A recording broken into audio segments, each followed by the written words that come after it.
Today we study today we study about the chapter 6 of your movement book, Weathering the Storm in Arsama. Arsama is a place, name of the place in Odisha.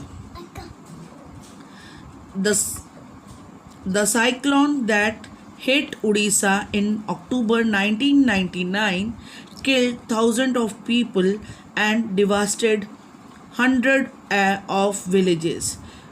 एक cyclone आया था 1999 में उड़ीसा में अक्टूबर 27 को, जिसमें कि हज़ारों लोग जो हैं वो मर गए थे और बहुत सारे गांव जो हैं वो टूटकर बह गए थे. For two dreadful night, Prashant जो है इस चैप्टर का मेन कैरेक्टर है. A young man was marooned on the roof of a house. Maroon मतलब आकाश के नीचे, मून के नीचे, अपने घर, रूफ मतलब छत, घर की छत के ऊपर. On the third day he decided to go to his village. तूफान के तीसरे दिन उसने ये डिसाइड किया कि वो अपने विलेज जाएगा और अपने घर के लोगों के बारे में देखेगा कि उनके साथ क्या हुआ. Did he find his family, क्या वो अपनी फैमिली को मिल पाया, इस चैप्टर में हम पढ़ेंगे. On 27 October 1999, 7 years after his mother's death. His यहाँ पर प्रशांत की बात हो रही है. प्रशांत की मदर को मरे हुए भी सात साल ही हुए थे. 27 अक्टूबर 1999 की बात है. Prashant had gone to the block headquarter of Ersama, a small town in coastal Orissa. Prashant जो है वो किसी काम से ब्लॉक हेडक्वार्टर अरसामा में गया था, और अरसामा जो है कोस्टल उड़ीसा, कोस्टल मतलब समुद्र के किनारे, उड़ीसा के पास एक विलेज में अपने फ्रेंड के घर गया. सम 18 किलोमीटर फ्रॉम हिज विलेज, उसके घर से वो 18 किलोमीटर दूर वो गांव था जहां वो गया था. To spend the day with a friend, अपने फ्रेंड के साथ वो दिन बिताने गया. In the evening, a dark and the manching storm quickly gathered. मतलब कि उस शाम की बात है कि एकदम अचानक से पूरे काले बादल आ गए और चारों तरफ जो थे वो एक तूफान जैसी स्थिति इकट्ठी हो गई. Winds beat against the houses with the speed and ferry. Winds जो थी तेज हवाएं चलने लग गई, और फेरी मीन्स एंग्रली वे में, बहुत speed and fury means speed तो हो गया, तेज हवाएं चल रही थी, और फेरी मीन्स एंगर वे में हवाएं जो थी ऐसा लग रहा था बहुत एंगर हो चुकी है, मतलब गुस्सा हो रही हैं. That Prashant had never witnessed before, Prashant ने ये पहले कभी ऐसी हवाएं चलती हुई तेज हवाएं नहीं देखी थी. Heavy and instant rain, incient rain filled the darkness. incient means continuously, heavy मतलब बहुत तेज और लगातार जो है बारिश होती जा रही थी और चारों तरफ अंधेरा हो गया था. ancient trees were uprooted and crushed to the earth. बहुत पुराने जो पेड़ थे वो जड़ से उखड़ते जा रहे थे. Screams rent the air as people and houses पर स्विफ्टली वॉश्ड अवे. तेज हवाएं जो थी लोगों को और घरों को उड़ा के ले जा रही थी. द एंग्री वाटर स्विल्ड मतलब घूमने वाला, घूमता हुआ पानी इनटू हिज फ्रेंड्स हाउस नेक डीप. उसके फ्रेंड के घर तक घुस गया था और इतना आ गया था कि प्रशांत का नेक तक पानी आ जाता. The building was of brick and mortar and was strong enough to survive the devastation of the wind's velocity of 350 kilometre per hour. उसका घर जो था एक बिल्डिंग मटेरियल है, मोटार मतलब एक बिल्डिंग मटेरियल, ब्रिक्स मतलब ईंटों से स्ट्रॉन्ग घर बना हुआ था, जो कि शायद किसी भी रहने के लिए बहुत पक्का घर था.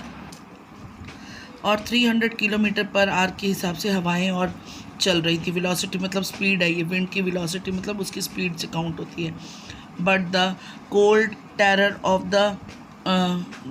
The family grew with a crashing of trees that had got uprooted and fallen on their house. एक तेज हवा के कारण जो घर के पास जो पेड़ लगा था वो गिरा और उनकी घर की एक दीवार पर गिर के दीवार को तोड़ दिया। Some time in the middle of the night damaging its roof and walls. और फिर वो उस समय रात का टाइम था जब ये पेड़ उनकी रूफ मतलब छत को भी और उस वॉल को भी उसने गिरकर वो पेड़ जब गिरा तो वो टूट गई। The crazy destruction wrought by the cyclone and the surge of the ocean continued for next 36 hours. कहने का मतलब कि जो भी तूफ़ान था और जो भी डिस्ट्रक्शन साइक्लोन लेके आया था वो 36 आवर्स के लिए चली. Although wind speeds had reduced somewhat by the next morning, जो तेज़ हवाएं थी वो अगली सुबह तक थोड़ी कम हो गई थी. To escape the waters rising in the house, Prashant and his friends' family had taken refuge on the roof. क्योंकि घरों में पानी भर गया था इसलिए प्रशांत और उसकी फ्रेंड की फैमिली ने रिफ्यूज मतलब छांव लेने के लिए, कहने का मतलब खुद को बचाने के लिए वो लोग रूफ पर चले गए. Prashant will never forget the shock he experienced at his first glimpse of devastation wrought by the super cyclone. कहने का मतलब प्रशांत कभी भी उस शॉक को नहीं भूलेगा. कौन से शॉक को नहीं भूलेगा? फर्स्ट ग्लिम्स का मतलब, ग्लिम्स मतलब आपने जब किसी चीज़, ग्लिम्स का मतलब होता है जब आप किसी चीज़ को एक तरीके से देखते हो. जैसे आपने चलती ट्रेन को देखा बैठे हुए तो वो आपका ग्लिम्स था, मीन्स आपने देखा उस चीज़ को. फर्स्ट ग्लिम्स ऑफ डिवास्टेशन मतलब जब पहली बार उसने वो तबाही देखी, वो उस जो तबाही का उसको फर्स्ट साइट थी, जो तबाही साइक्लोन लेकर आया था वो उसको कभी भी नहीं भूलेगा. In the grey light of the early morning. Grey light क्यों? क्योंकि सुबह सूरज नहीं था. जब सूरज नहीं होता तो आकाश ग्रे होता है. तो in the grey light of the early morning वो इस तबाही को कभी भी नहीं भूलेगा. As raging deadly brown sheets of water covered everything as far as the eyes could see. कहने का मतलब ब्राउन शीट ऑफ वाटर क्यों बोला गया है? जब पानी में मिट्टी मिल जाती है तो वो ब्राउन हो जाता है. तो वो ये कहना चाह रहे हैं कि जितनी दूर तक आंखें देख सकती थी उतनी दूर तक सिर्फ़ और सिर्फ ब्राउन शीट ऑफ वाटर दिख रहा था. जब बाढ़ आती है तो क्या दिखता है? सिर्फ ब्राउन पानी ही दिखता है. वो उसी दृश्य को यहाँ पर बता रहे हैं. Only fractured cement houses still stood in few places. कहने का मतलब टूटे फूटे मकान सीमेंट के बस वही दिख रहे थे और पानी दिख रहा था. Bloated animal carcasses and human corpses floated in every direction. Bloated animal carcasses का मतलब कि जब इतना तूफ़ान आया तो लोग मरे, एनिमल्स मरे. तो ये एनिमल्स की बॉडी और ह्यूमंस की बॉडी बस वही तैरती हुई हर जगह नज़र आ रही थी. All around even huge old trees had fallen. बिल्कुल ट्रीज़ तो गिरेंगे ही, पुराने ट्रीज़ जो थे वो गिर गए थे. हर जगह वही दिख रहे थे. 2 coconut trees had fallen on the roof of their house. देर में बोला जा रहा है कि प्रशांत के फ्रेंड के घर पे 2 कोकोनट के ट्रीज़ जो थे वो गिर गए थे. This was a blessing in disguise because the tender coconuts from the trees kept the trapped family from starving in several days that followed. कहने का मतलब कि ब्लेसिंग इन डिस्गाइज का मतलब ये हुआ कि पेड़ तो गिर गए थे पर अच्छा हुआ वो पेड़ गिर गए थे क्योंकि कोकोनट जो था उन पेड़ों से वो प्रशांत और उसकी जो फ्रेंड की फैमिली थी वो उनका खाना बना कुछ दिन तक, जब तक वो उस रूफ पर फंसे रहे. For the next 2 days, Prashant had huddled with his friend's family in the open on the rooftop. They froze in the cold and incessant rain. The rainwater washed away Prashant's tears. It means कि next 2 days प्रशांत और उसका friend जो थे वो लोग roof top पे ही फंसे रहे. अब रूफ टॉप पे फंसे रहे तो उनके पास कुछ सोर्सेज नहीं थे खुद को बचाने के लिए, तो दे फ्रोज इन कोल्ड. उनको ठंड भी लगी, उनको बारिश का भी सामना करना पड़ा. और लास्ट में ऑथर ने बोला है कि उसी बारिश में प्रशांत की टीयर्स जो थे वो पॉज्ड अवे हो गए थे। मतलब दिख नहीं रहे थे कि प्रशांत अंदर से परेशान था, वो रो रहा था, वो सब जो इमोशंस थे वो रेन के साथ ही वॉश अवे हो गए थे। The only thought that flashed through his mind was weather his family had survived the fury of the super cyclone. सिर्फ एक ही थॉट प्रशांत के दिमाग में था कि क्या उसकी फैमिली सेफ है या नहीं इस साइक्लोन के दौरान। Was he to be bereaved once again, कि क्या वो अपनी फैमिली से दोबारा मिल पाएगा। bereaved का मतलब क्या वो अपनी फैमिली से दोबारा यूनाइट हो पाएगा या नहीं। 2 days later, which seemed to Prashant like 2 years, the rain ceased and the rain water slowly began to recede. 2 दिन वो ये कह रहे, इट मीन्स कि 2 दिन प्रशांत को 2 साल की तरह लंबे लगे। और the rain ceased and the water slowly began to recede. Ceased का मतलब हुआ कि रेन जो थी वो रुक गई थी, और जो रेन वाटर थे दे स्लोली बिगैन टू रिसीड। इसका मतलब हुआ कि पानी वापस जाने लग गया था, पानी वापस होने लग गया था। Prashant was determined to seek out his family without further delay, but the situation was still dangerous and his friend's family pleaded with Prashant to stay back a little while longer. But Prashant knew he had to go. It means कि प्रशांत पूरा determined था, मतलब वो 1 minute भी delay नहीं करना चाहता था, और वो अपने फ्रेंड के घर से निकलकर अपनी फैमिली को सर्च करना चाहता था। पर क्योंकि सिचुएशन बाहर ठीक नहीं थी, सिचुएशन डेंजरस थी, अभी भी बहुत पानी था, इसलिए प्रशांत की फ्रेंड की फैमिली ने बोला कि प्रशांत आप यहाँ पर थोड़ी देर और रुको। पर प्रशांत जानता था कि अब अगर वो नहीं गया तो शायद वो अपनी फैमिली को नहीं मिल पाएगा। He equipped himself with a long sturdy stick and then started on his 18-kilometer expedition back to his village through the swollen flood waters. कहने का मतलब कि ही equipped himself, उसने अपने साथ एक लॉन्ग स्टर्डी मतलब एक मोटी सी स्टिक। आपको पता होगा कि जो वुडन स्टिक्स, जो वुडन बार होती है, मोटा जो वुड का जो लक्कड़ का टुकड़ा होता है वो डूबता नहीं है, तो उसने अपने साथ वो लिया, और 18 किलोमीटर्स वो दूर था अपने गांव से। उसने अपनी 18 किलोमीटर बैक की जर्नी शुरू करी इन स्वॉलन फ्लड वाटर। स्वॉलन से मतलब यहाँ पर डीप वाटर्स से है, स्वॉलन का मतलब मीनिंग यहाँ पर डीप वाटर है। It is a journey he would never forget. He constantly had to use his stick to locate the road to determine where the water was most shallow.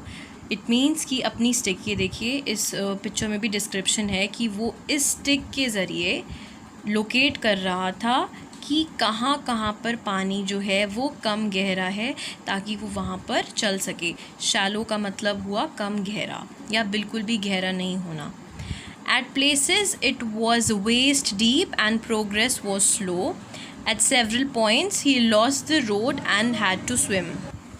It means कि कुछ जगह पर पानी जो था वो कमर जितना डीप था, जैसे कि आप वीडियो में इसमें फ़ोटो में देख रहे हैं, और वहाँ पर चलना थोड़ा मुश्किल था। At several points he lost the road and he had to swim. कुछ जगह पर ऐसे भी हुआ कि उसको रोड मिली ही नहीं, तो उसको तैरना पड़ा। After some distance he had relief to find 2 friends of his uncle who were also returning to their village. They decided to move ahead together. It means कि कुछ डिस्टेंस के बाद उसको कौन मिले, उसके 2 अंकल मिले। वो अंकल कौन थे? वो उसकी फ्रेंड्स ऑफ हिज अंकल, उसके अंकल के फ्रेंड्स थे, 2 बंदे जो उसको मिले, और वो भी अपने विलेज रिटर्न कर रहे थे। इसलिए प्रशांत ने डिसाइड किया कि वो उनके साथ ही आगे मूव होगा। As they waded through the waters, the scenes they witnessed grew more and more macabre. They had to push away many human bodies, men, women, children, and carcasses of dogs, goats, and cattle that the current swept against them as they moved ahead. It means as they waded through the waters. Waded मतलब जैसे जैसे उन्होंने पानी में आगे वो चलते गए, पानी के थ्रू चलते गए, जो उन्होंने सीन्स देखे वो बहुत ही ज़्यादा डरावने होते गए। मकैब्रे का मतलब यहाँ पर डरावने से है। They had to push away many human bodies, बहुत सारी ह्यूमन बॉडीज़ जिसमें आदमी, औरत, बच्चे और जो डॉग्स हैं, गोट्स हैं, कैटल्स और बाकी गायें, उन लोगों के उनको जो डेड बॉडीज़ थे वो पुश करने पड़े, जो कि करंट अपने साथ मूव करके लेके आया था. In every village that they pass they could barely see a house standing, which means to say कि उनको बड़ी ही मुश्किल से कोई एक आधा घर सीधा खड़ा हुआ मिला, जैसे कि वो विलेजेस से पास हो रहे थे. प्रशांत now wept out loud and long. He was sure that his family could not have survived this catastrophe. Catastrophe का मतलब ये जो तूफ़ान आया था, जो ये तबाही हुई थी. तो प्रशांत को पता था, उसको दिख रहे थे हालात की मुश्किल ही है कि उसकी फैमिली बची होगी. Eventually, Prashant reached his village, Kalikuda. His heart went cold when their home once stood. Where their home once stood, there were only remnants of its roof. अब इवेंचुअली चलते चलते प्रशांत अपने विलेज में पहुंच गया था. अब उसका हार्ट जो था, उसका दिल एकदम से ठंडा पड़ गया. क्यों ठंडा पड़ गया? क्योंकि उसने देखा कि जहाँ एक समय उसका घर हुआ करता था, वहाँ पर अब सिर्फ छत के टुकड़े ही पड़े हैं. रेमिनेंट्स का मतलब है टुकड़े. Some of their belongings were caught, mangled and twisted in the branches of the tree just visible above the dark waters. कुछ उनकी belongings मतलब उनका सामान उनको मिला, जो कि टहनियों के साथ लिपटा हुआ पड़ा हुआ था, जो कि डार्क वाटर्स मतलब जो पानी था उसके ऊपर जो थोड़ी बहुत टहनियाँ दिख रही थी, उसके ऊपर उनकी थोड़ी बहुत बिलोंगिंग्स उनको मिली. Young Prashant decided to go to the Red Cross shelter to look for his family. उनके गांव में ही एक रेड क्रॉस शेल्टर, एक गवर्नमेंट एसोसिएशन, एक शेल्टर था. उसने सोचा कि मैं वहीं जाकर अपनी फैमिली को ढूंढता हूँ. Among the first people he saw in the crowd was his maternal grandmother. Maternal grandmother कौन होती है? जैसे मम्मा की मम्मा. मम्मा की मम्मा मतलब नानी, और आप पापा की मम्मा होती है दादी. So maternal means on your mom's side, mother.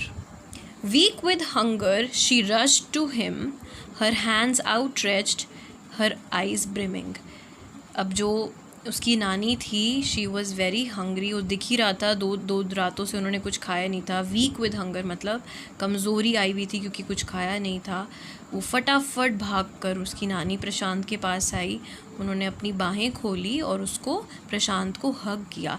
Her eyes brimming का मतलब हुआ कि आंखें भरी हुई थी आंसू से. इट वॉज़ अ मिरेकल, वो एक चमत्कार था. They had long given him up for dead. कहने का मतलब उसकी नानी और उसका बाकी परिवार सोच चुके थे कि शायद प्रशांत मर चुका है. They had long given him up for dead मतलब वो सोच रहे थे कि वो मर चुका है. बट एक मेरिकल था, एक चमत्कार था कि प्रशांत उनको रेड क्रॉस शेल्टर में मिल गया. Quickly, word spread and his extended family gathered around him and hugged him tight in relief. Prashant anxiously scanned the motley, battered group. His brother and sister, his uncle and aunts, they all seemed to be there. This means quickly the word spread मतलब जैसे ही उसको उसकी नानी मिली, फटाफट जो वहाँ red cross shelter में जो लोग थे, फटाफट उनको पता चला कि प्रशांत आ गया. जैसे होता है कि भाई इस फैमिली का एक सदस्य मिल गया है, तो वो वर्ड फटाफट स्प्रेड हुआ. उसकी एक्सटेंडेड फैमिली से मतलब हुआ दादी, दादा, चाचा, चाची, जो आपके बाकी रिलेटिव्स होते हैं अदर देन योर पेरेंट्स, उनको एक्सटेंडेड फैमिली कहा जाता है. फटाफट वो लोग सारे लोग गैदर हुए, उन्होंने उसको हग किया और वो एक रिलीफ था, मतलब उसको अच्छा लगा. प्रशांत ने एंग्शियसली का मतलब यहाँ पर हुआ कि घबराहट में उसने देखा कि कौन कौन लोग हैं उसके गांव के लोग, उनको जो वो जानता है, उसके ब्रदर, सिस्टर, चाचा के लड़के, ताऊ के लड़के, उसके अंकल, आंट्स, सब उसको वहाँ पर दिखे. By next morning, as he took in the desperate situation in the shelter, he decided to get a grip over himself. He sensed a deadly grief settling upon the 2,500 strong crowd in the shelter. 86 lives were lost in the village. All the 96 houses had been washed away. It was their 4th day at the shelter.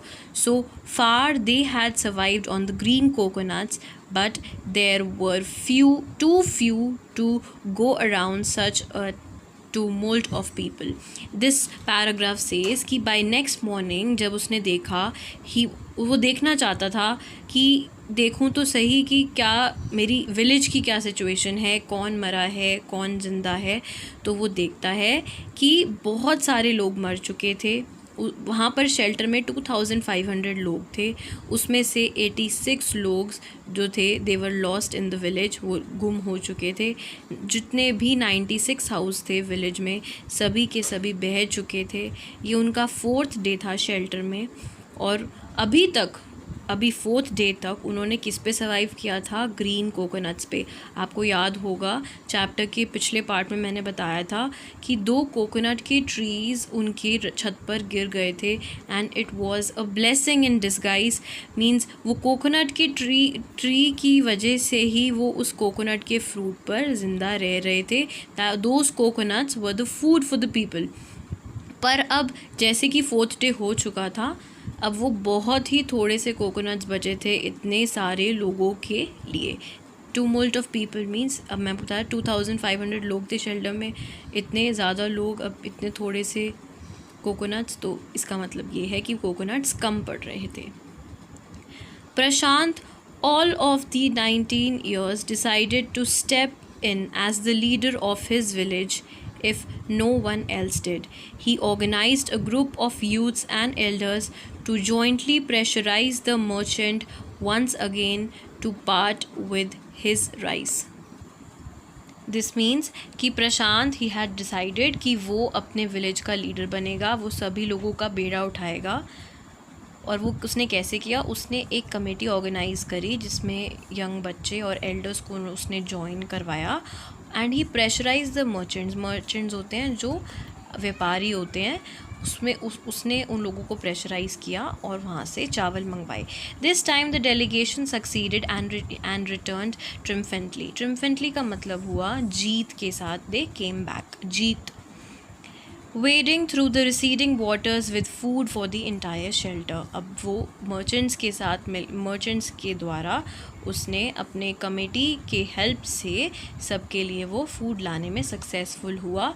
पूरे shelter के लिए वो खाना लेकर आया। No one cared that the rice was already rotting. Branches from the fallen trees were gathered to light a reluctant and slow fire on which to cook the rice. इसका मतलब ये हुआ कि किसी ने भी परवाह नहीं की, किसी ने केयर नहीं की कि चावल कैसे थे, वो जले चावल थे, सड़े चावल थे, किसी ने भी केयर नहीं की। जो ब्रांचेस थी, टूटे हुए पेड़ों से जो छोटी छोटी ब्रांचेस थी, उन्होंने उसको गैदर किया और उसको उसमें आग लगाने की कोशिश करी। और रिलक्टेंट एंड स्लो फायर मतलब अब जैसे अगर ब्रांचेस गीली होती हैं, आपको पता होगा, तो आग उसमें नहीं जलती, मुश्किल होती है। सूखी ब्रांचेस में ही आग जल्दी से लगती है, तो वो स्लो फायर जलाने की उन्होंने कोशिश करी। On which they cook the rice, उन्होंने उस पर राइस बनाए। For the first time in 4 days the survivors at the cyclone shelter were able to fill their bellies. 4 दिन हो चुके थे और आज उन्होंने पहली बार पेट भर के खाना खाया था। बेलीज का मतलब यहाँ पर स्टमक हुआ, कि आज उन्होंने पेट भर के खाना खाया था। His next task was to organise a team of youth volunteers to clean the shelter of filth, urine, vomit and floating carcasses, and to tend to the wounds and fractures of the many who had been injured. अब पहला उसने खाने का तो कर दिया, next उसका task ये था कि वो एक टीम बनाए ऑफ यूथ वॉल्टियर्स। वॉल्टियर्स वो होते हैं, वॉल्टियरिंग का मतलब होता है जो अपनी दूसरों की सेवा करते हैं अपनी विलिंगनेस से, कि मैं करना चाहता हूँ इसलिए मैं करूँगा, कोई प्रेशराइजेशन नहीं होता है, अपनी विलिंगनेस से करते हैं। तो नेक्स्ट उसने क्या किया कि उसने एक कमेटी बनाई जिसमें उसने शेल्टर को साफ़ करने की टास्क को चूज़ किया, जिसमें उनको क्या क्या करना था। फिल्थ होता है कचरा, लाइक आप ह्यूमन वेस्ट कह सकते हैं, यूरिन या फिर फीसेस जो होते हैं, आपका जो ह्यूमन वेस्ट होता है उसको क्लियर करना था, यूरिन को क्लियर करना था, वॉमिट एंड फ्लोटिंग कैरकेसेस मतलब dead bodies, and tend to the wound and fracture. जो लोग इंजर्ड थे, जिनको चोट आई थी या उनको किसी को फ्रैक्चर हुआ था, उन लोगों की देख रेख के लिए ये कमेटी बनी थी। तो किस लिए बनी थी? एक तो साफ़ सफाई के लिए, दूसरा जो इंजर्ड लोग थे, जख्मी लोगों की देखभाल करने के लिए। पहला काम food, second cleanliness and third to look for the wounds and fractures of the people who were injured. On the 5th day, a military helicopter flew over the shelter and dropped some food parcels. 5वें दिन military का helicopter आया और उन्होंने कुछ food के parcels drop किए. It then did not return. The youth task force gathered empty utensils from the shelter. Then they deputed the children to lie in the sand left by the waters around the shelter with these utensils on their stomachs to communicate to the passing helicopters that they were hungry. This means to say कि on the 5th day, अब मैंने बताया था यहाँ पर 5th day helicopter आया, कुछ food parcels drop किए, बट वो हेलीकॉप्टर कभी भी दोबारा नहीं आया. तो उन्होंने पासिंग बाय हेलीकॉप्टर्स, मतलब जो हेलीकॉप्टर्स ऊपर से जा रहे थे, उनको कम्युनिकेट करने का या उनको संदेशा पहुंचाने का उन्होंने एक तरीका सोचा. और वो तरीका क्या था कि उन्होंने जो बच्चे थे, देखिए इस पिक्चर में देखिए, उन्होंने बच्चों को लिटाया, ये सैंड है, उन्होंने बच्चों को लिटाया और उनके पेट पर खाली थालियाँ रख दी ताकि जब हेलीकॉप्टर ऊपर से पास हो तो वो अपना संदेशा उनको दे सकें कि हम भूखे हैं, हमें खाने की आवश्यकता है. The message got through, and after that the helicopter made regular rounds of the shelter, airdropping food and other basic needs. अब उन्होंने जो तरकीब सोची थी वो बिल्कुल सक्सेसफुल हुई. पासिंग हेलीकॉप्टर्स को उनका मैसेज बिल्कुल भली भांति मिल गया और अब हेलीकॉप्टर्स जो थे रेगुलर राउंड्स लगा रहे थे, एयर ड्रॉपिंग द फूड, ऊपर से खाना फेंक रहे थे और बेसिक नीड्स भी दे रहे थे. आप यहाँ देख ही रहे हो पिक्चर में. Prashant found that a large number of children had been orphaned. Orphaned का मतलब हुआ अनाथ. प्रशांत ने देखा कि बहुत सारे बच्चे अनाथ हो चुके हैं, क्योंकि आपको मैंने यहाँ बताया था कि 86 lives were lost in the village. He brought them together and put up a polythene sheet shelter for them. ये देखो polythene sheet shelter लगाया उसने.